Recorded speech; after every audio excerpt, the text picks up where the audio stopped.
Hi, Karan. Thank you so much for agreeing to interview with us. For the viewers, may we request you to please share your journey, your story in your own words? Yes, definitely. And thank you so much for having me here today. So, hi everyone.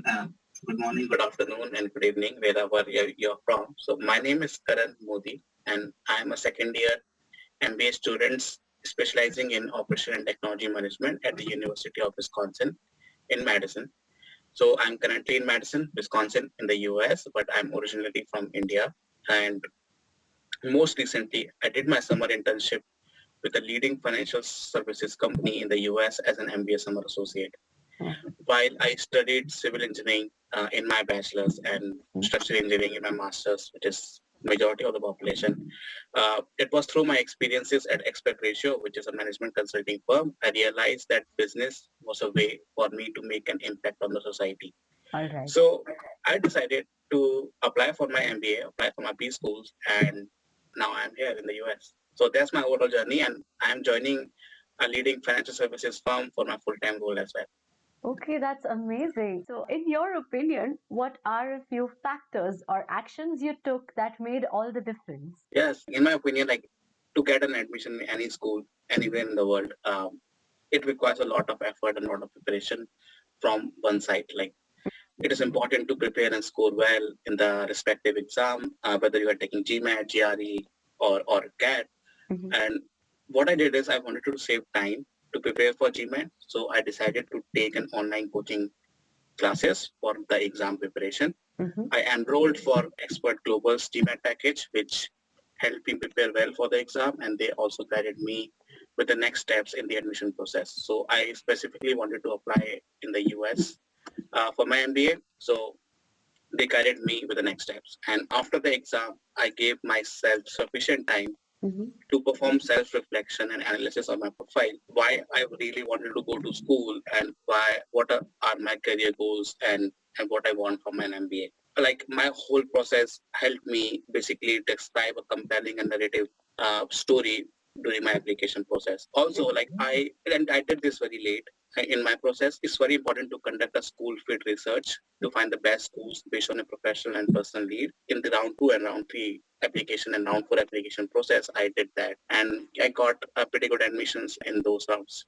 All right, that's amazing. So, with the benefit of hindsight, what are a few mistakes you believe you committed in the process? I will say so. I'm an ambassador for my school as well.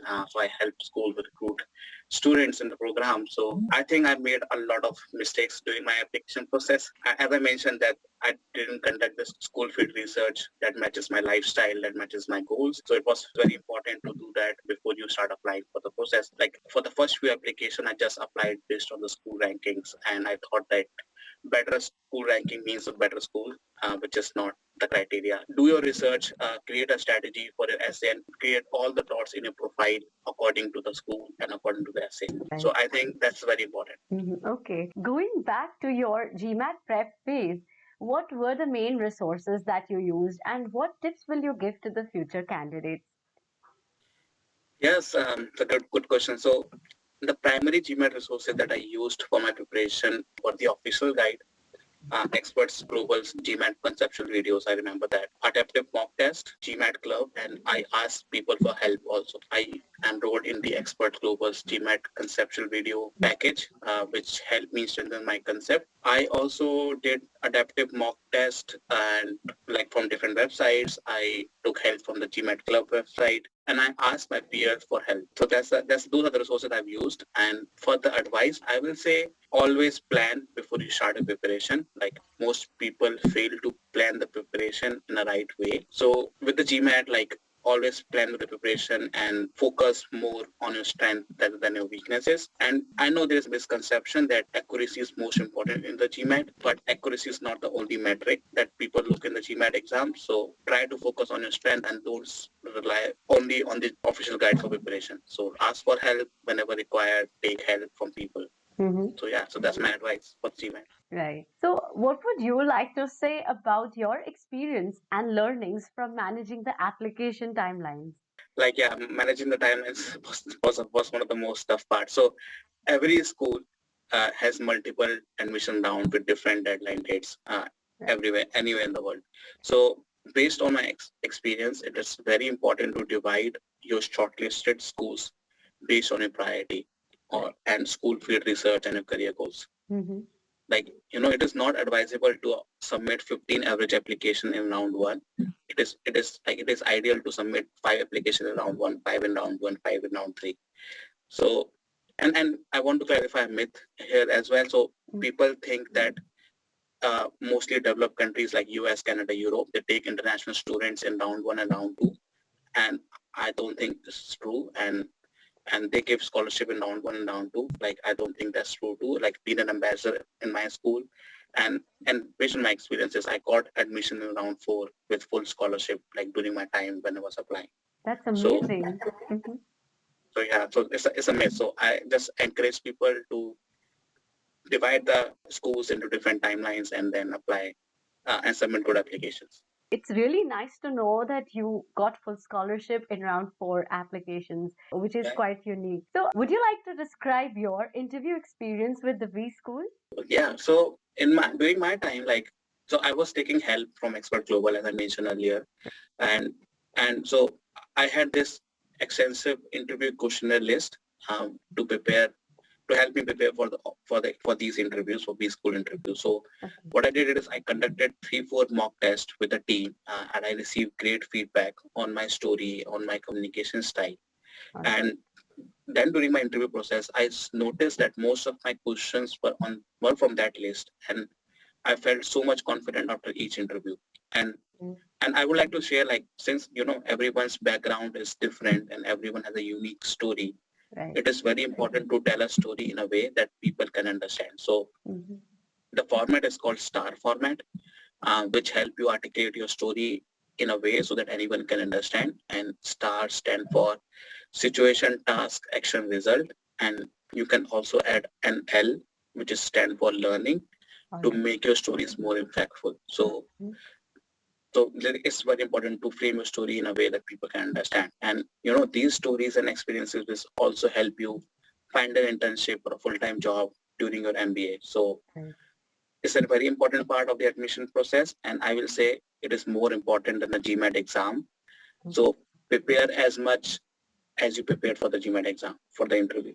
This is very inspiring. The STAR format that you mentioned, it's very interesting. So, can you share your MBA experience with us? So it came in 2020 during the COVID period time, and it was fully virtual MBA experience for the first semester, and I had a different kind of experience, and I hope we have in-person classes for the future batches.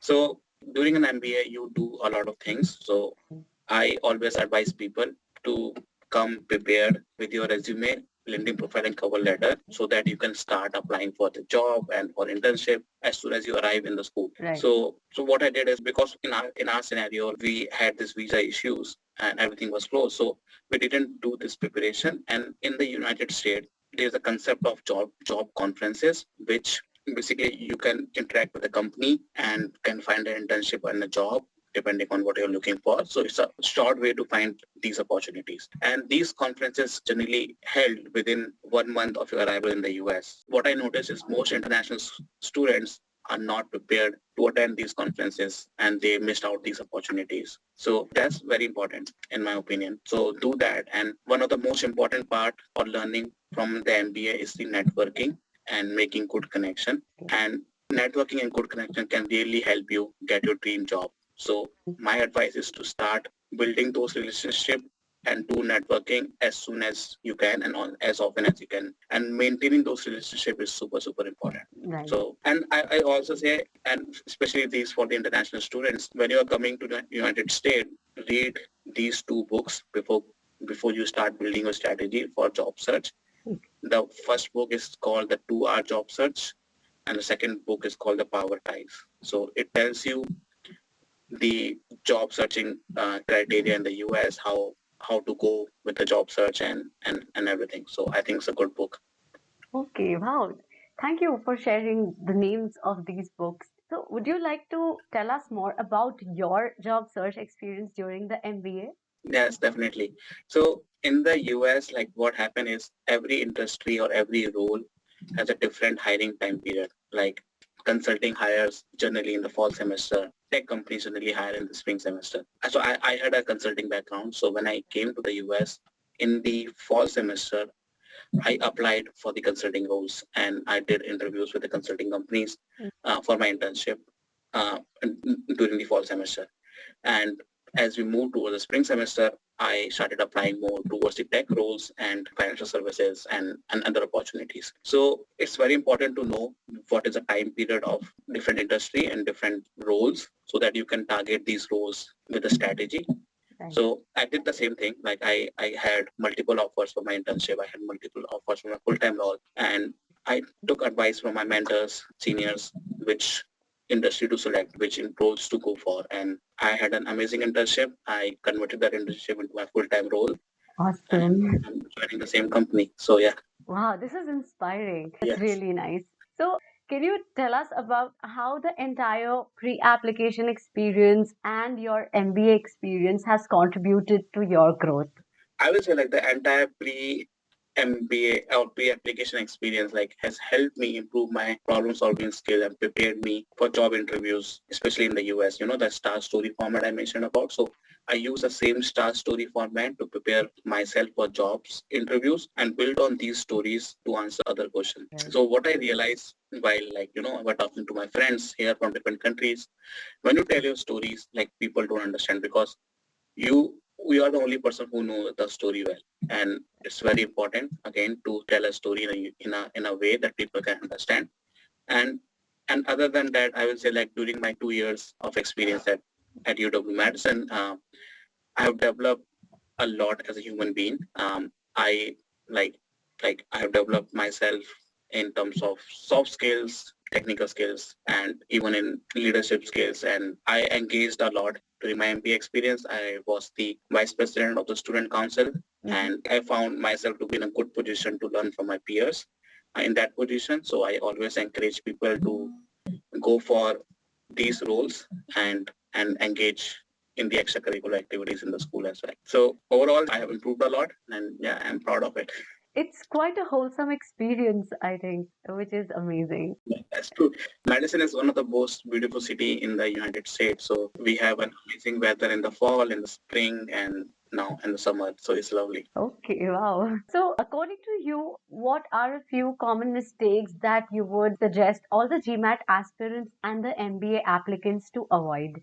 If you're watching this video, then I think you have decided or you are deciding to pursue an MBA. So first of all, congratulations, because it's a difficult decision to take in your life. My overall advice is to start preparing early and prepare with a strategy and make sure that you have sufficient time to conduct self-reflection on your profile and why you want to come to a B school and what were your goals before coming to the B school.